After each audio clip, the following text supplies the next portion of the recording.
Hey guys, so tonight's video is all about how I made my black swan crown and embellished the corset top. So if you're interested in that, keep on watching. Or if you want to see the makeup tutorial for this look, I'll have it linked up in the cards and down below. So I'm starting with the crown, and I have a print off of the basic shape of the crown, which is a picture I found off Google, put in Photoshop, inverted the image, and turned up the contrast, and erased all the rest of the photo so I could just see the crown shape. Then I just taped that to my cutting mat using some Scotch tape, and next I'm using some parchment paper, which is usually used for baking, and that's going to be our base for the hot glue. So I'm just placing that right over top of the printout of the crown, and I use some clear packing tape to tape that down.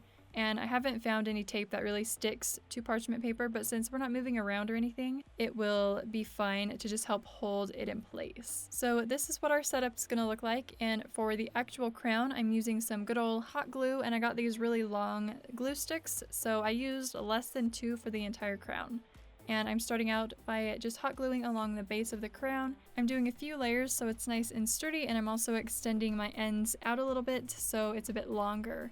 And now moving on to the actual crown, all we need to do is follow that design that is nicely laid out for us on our printout. And as I went, I kind of started at the thicker spots so then I could squeeze the glue gun harder, and then as I go along, I can work into those thinner spots as the glue kind of started thinning out. So you want more pressure on the handle when you want a thicker spot, and then you want to ease up on the handle when you want a thinner line. And then since I extended my ends a little bit longer, I needed to add another point to the end of the crown.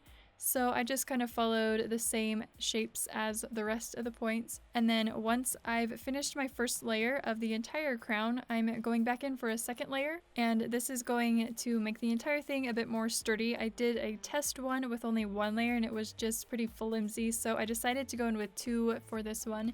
And you don't need to worry about blending in the edges or anything, because once it gets painted you can really see those 2 different layers and it makes for a cool effect. I did add some more shapes and lines throughout the crown if I felt like it needed something a little extra, and then I decided to thicken that point at the very top.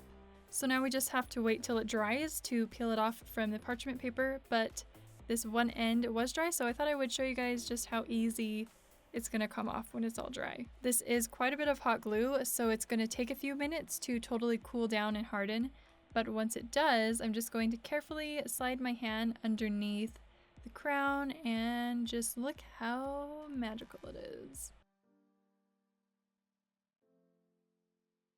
So now you should have something that looks a little bit like this, and I wanted to test out how it was gonna look on the headband before I went out and painted it. So this is just a plain metal headband with some black fabric on it, and I got it from Michaels. And we're also going to use hot glue to adhere the crown to the headband. And I didn't get to film the rest of the process, but this line that I have pointed out right here, you'll want to, after you've painted it and it's all dry, you want to fill that with hot glue, because the crown's going to be out at about a 45-degree angle and not right up against the headband. So you'll want to make sure to really fill that with the hot glue, and even take it up over that edge of the metal headband just to make sure it stays in place. And here you can kind of see how I did that. And you'll also want to make sure that the ends are nice and filled in so they don't pop off. And then for the paint job, I based it out with a black paint all over. You'll want to make sure that this, at least the first base coat, is a paint that is meant for plastic or it won't adhere properly. The one I used was a black spray paint because that's just what I had around. And then I went over that with a metallic silver, just a plain old acrylic paint that you can get at Walmart. And I applied a couple uneven layers of that over top of the black using a brush. And this is me just trying to fit the entire costume in the frame. Moving on now to the corset top, you're going to need a lot of black rhinestones, a few silver rhinestones, and some black fabric paint, as well as an array of black feathers. The corset that I got is just a plain black one that's from Amazon. I'll have it linked below if you guys are interested.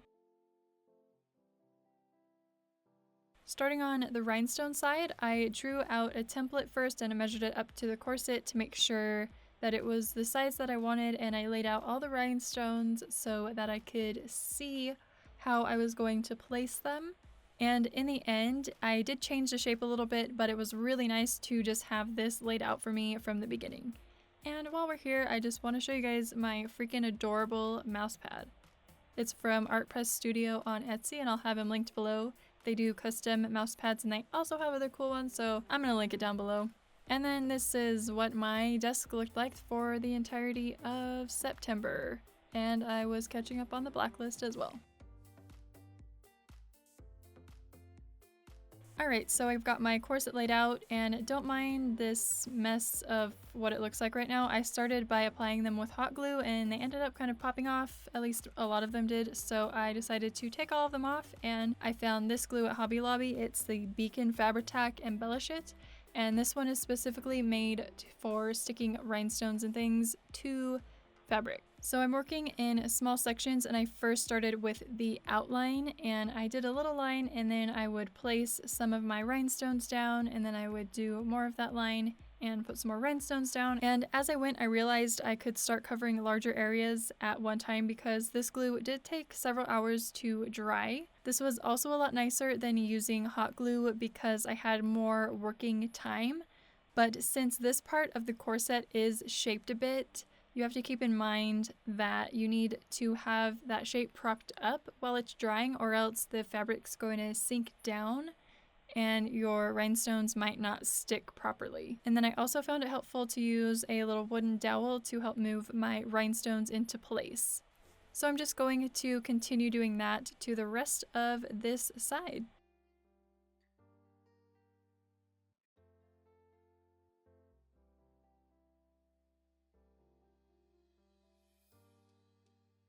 As I'm moving along here, you can start to see the glue drying, and it did dry completely clear, so that was perfect.